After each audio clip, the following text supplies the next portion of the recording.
The thieves story के इसके पहले के क्लास में आप सभी लोगों ने 4 पैराग्राफ कवर किया था, है ना। उन 4 पैराग्राफ्स में आप लोगों ने क्या जाना था कि जो हरी सिंह है, जो कि एक अपना झूठा नाम बताता है, और अनिल से जब मिलता है तो मिलने के बाद पहले तो एक परिचय होता है, परिचय होने के बाद वह कोशिश करता है किस तरीके से वो अपनी चालबाजी में उसको डाइवर्ट कर सके, है ना। फिर उसके बाद दोनों के बीच में इंट्रोडक्शन होता है, इंट्रोडक्शन के बाद एक दूसरे के विचार को समझते हैं, रेसलिंग मैच के दौरान मिलते हैं, मैच के बारे में भी थोड़ी सी चर्चा होती है। फिर उसके बाद हरी सिंह का एक प्रश्न जाता है कि मैं आपके लिए काम करना चाहता हूँ, तो उधर से जवाब क्या आता है कि मैं आपको कुछ दे नहीं सकता हूँ, है ना। तो हरी जो है अचंभित हो जाता है कि मैं किस बंदे को सेलेक्ट कर लिया, लूटने के लिए कैसे बंदे को सेलेक्ट कर लिया, इसके पास तो कुछ है ही नहीं, है ना। लेकिन फिर उसके बाद एक बार फिर मन में ख्याल आता है कि जरा कुछ और पूछ लूँ, तो पूछता है कि क्या तुम मुझे खाना खिला सकते हो। तो अनिल का प्रश्न आता है क्या तुम भोजन पका सकते हो। तो फिर वो झूठ बोलता है, कौन, हरी। हरी मतलब अपने नरेटर फिर झूठ बोलते हैं कि हाँ मैं खाना बना सकता हूँ। तो इस पर अनिल कहता है कि ठीक है तब मैं तुम्हें खाना खिला सकता हूँ। तो इस प्रकार दोनों जाते हैं, कहाँ जाते हैं, जुमना स्वीट शॉप के ठीक ऊपर के कमरे में, और जहाँ पर अनिल जो है हरी सिंह को बालकनी में सोने के लिए जगह देता है, ठीक है। तो उसके बाद से नेक्स्ट पैराग्राफ है, उन नेक्स्ट पैराग्राफ को हम लोग कवर करेंगे। बैठ जाइए पीछे से। इसके बाद के नेक्स्ट पैराग्राफ को हम लोग इस क्लास में कवर करने वाले हैं। तो व्यवस्थित हो गए हो, चलिए देखते हैं। ये अपना 5th पैराग्राफ रहेगा। 4 पैराग्राफ्स हम लोग कवर कर चुके हैं, ये 5th पैराग्राफ है। कह रहा है इसमें Anil made money by fits and starts. अब देखिए कुछ ऐसे वर्ड्स आपके सामने आएंगे जिनकी मीनिंग आपको पता होनी चाहिए। फिलहाल मैंने मीनिंग प्रोवाइड करा रखा है। Anil made money by fits and start. Fits and starts मतलब इरेगुलरली, अनियमित रूप से, मतलब कभी आ जाता था कभी नहीं आता था, कभी कुछ कमाई हो जाती थी कभी नहीं। तो Anil made money by fits and start, Anil जो है अनियमित रूप से पैसे कमा लिया करता था, उसके पास जो है अनियमित रूप से पैसे आ जाया करते थे। ही वुड बारो 1 वीक लेंड द नेक्स्ट। वो क्या करता था, एक सप्ताह जो है उधार ले लिया करता था, लेंड द नेक्स्ट, और दूसरे सप्ताह उसको चुका दिया करता था, ठीक है। He kept worrying about his next check but as soon as it arrived he would go out and celebrate. देखिए यहाँ पर यहीं से जो है हरी सिंह का माइंड डाइवर्ट हो जाता है। कह रहे हैं he kept worrying about his next check. जो अनिल है वो अपने नेक्स्ट चेक के लिए काफी चिंतित हुआ करता था, चिंतित सा रहता था। लेकिन but as soon as it arrived, जैसे ही वो चेक आ जाता था, he would go out and celebrate, वो बाहर जाता था और उसको सेलिब्रेट करके दोस्तों के साथ खर्च करके उड़ा करके चला आता था, ठीक है। अब यहाँ पर हरी सिंह का माइंड डाइवर्ट हो जाता है। कैसे होता है उसको देखते हैं।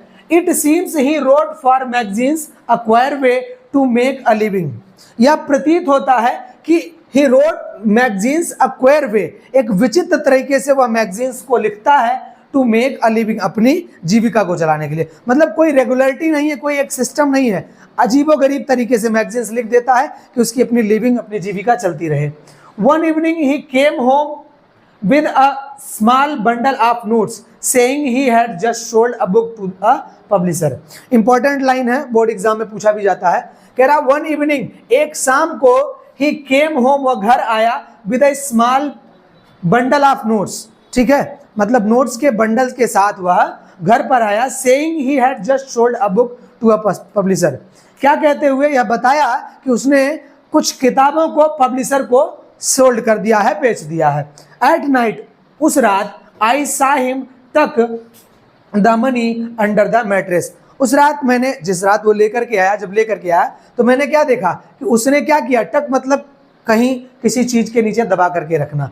ही टक him the money under the mattress, mattress के नीचे उसने क्या किया, पैसे को रख दिया, ठीक है।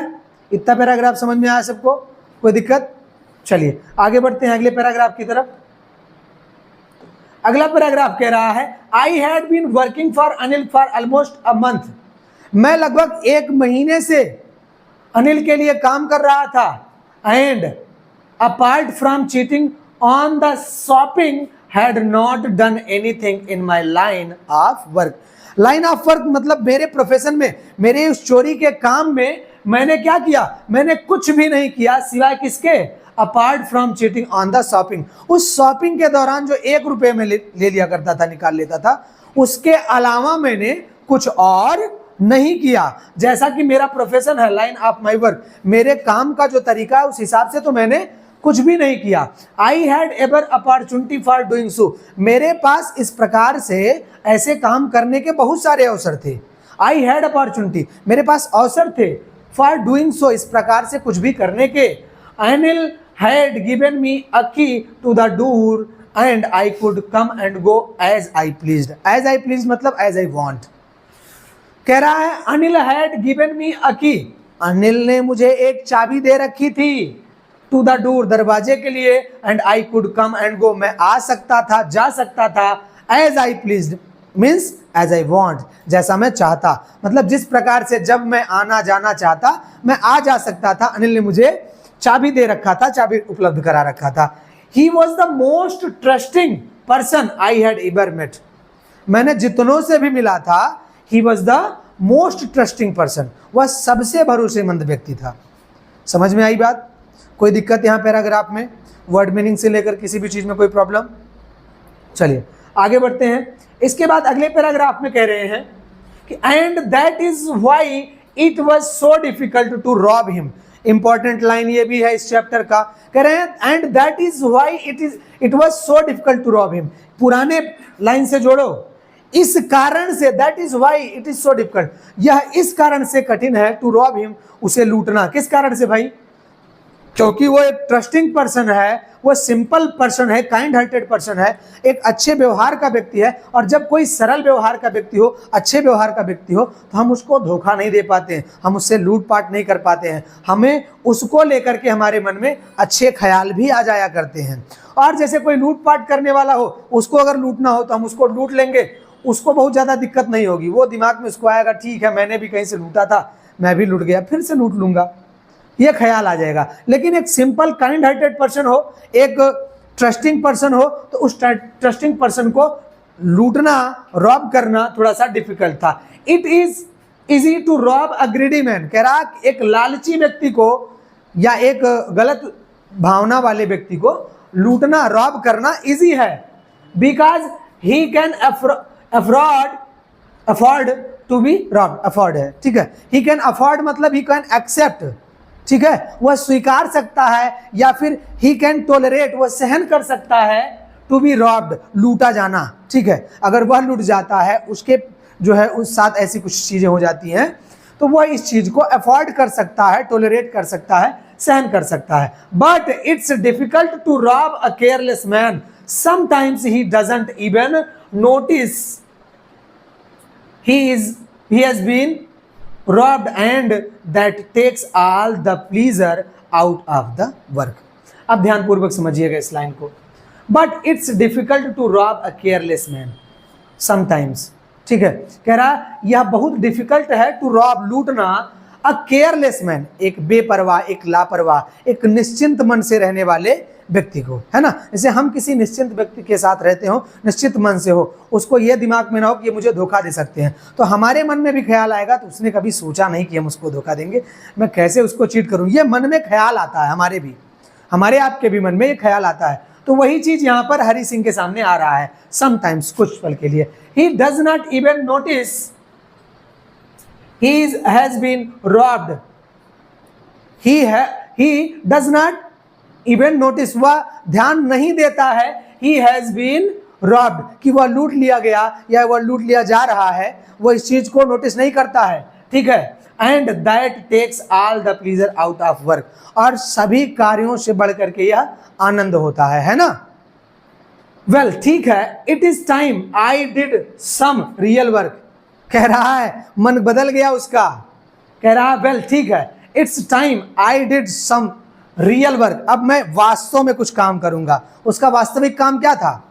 चोरी करना। वही कह रहा अब मैं वास्तव में कुछ काम करूंगा। क्या करेगा? आई टोल्ड माई सेल्फ, मैंने स्वयं से कहा इस बात को, मैंने अपने आप को ये चीज कहा, I am out of practice, मैं प्रैक्टिस से बाहर हूं, मतलब अपने रेगुलर वर्क से बाहर हूं, मैं जो काम करता हूं उस काम को मैं छोड़ दिया हूं।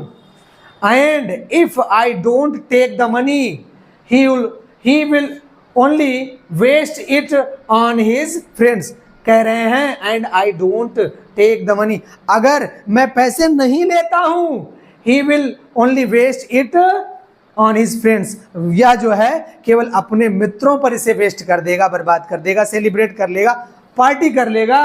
After all he doesn't even पे मी, और इन सब के बाद वह मुझे कुछ भी नहीं देगा। अनिल पेमेंट के रूप में पैसा तो आ गया, लेकिन फिर दोस्तों के साथ जाकर के उड़ा देगा, और मुझे जब देना होगा पेमेंट तो मुझे कुछ नहीं देगा। तो ऐसा कह करके अपने आप को फुसला करके, अपने आप को कन्विंस करके हरी सिंह अपने आप को इस लेवल पे ले आता है कि वह चोरी करेगा। कह रहा ही आई टोल्ड माई सेल्फ, मैं अपने आप से कहा इस बात को, मतलब उसने अपने आप को कन्विंस किया कि कुल मिला करके वो दोस्तों को ही तो उड़ा देगा, पैसे दोस्तों के साथ ही खर्च कर देगा, तो मैं ले ही लेता हूँ, मुझे पैसा तो देने वाला है नहीं मेरे काम के रूप में। ठीक है, इस प्रकार से वो अपने आप को कन्विंस करता है। समझ में आ गया पैराग्राफ? कोई दिक्कत किसी को? आगे देखिए इसके बाद, Anil was asleep, a beam of moonlight stepped over the balcony and fell on the bed. Anil was asleep, Anil सो रहा था, अ बीम ऑफ, बीम मतलब प्रकाश किरण को कहते हैं, of moonlight stepped over the balcony, जो चंद्रमा की किरणें थी, चांदनी थी, वो कहाँ पड़ रही थी?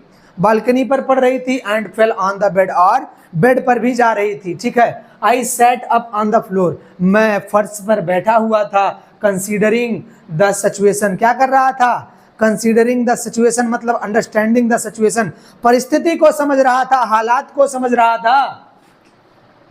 If I took the money I could catch the 10:30 express to Lucknow.